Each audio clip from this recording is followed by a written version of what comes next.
Hello guys, ഇതാണ് ഏന്ത്യാന്ന് പറഞ്ഞ സ്ഥലം. അപ്പോൾ ആ സ്ഥലത്തെ ആറാണിത്.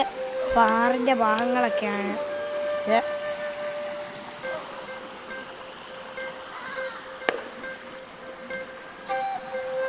ഇതാണ് ആറിൻ്റെ ചെറിയൊരു സ്ഥലമാണിത്.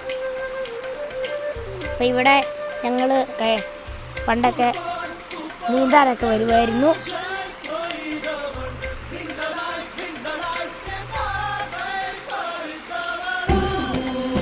ഇതാണ് ആറിൻ്റെ സൈഡ് വശമാണിത്.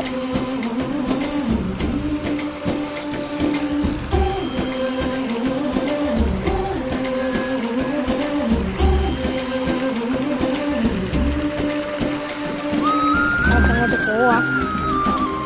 ചെറിയൊരു പാറക്കെട്ടുണ്ട്, അവിടെ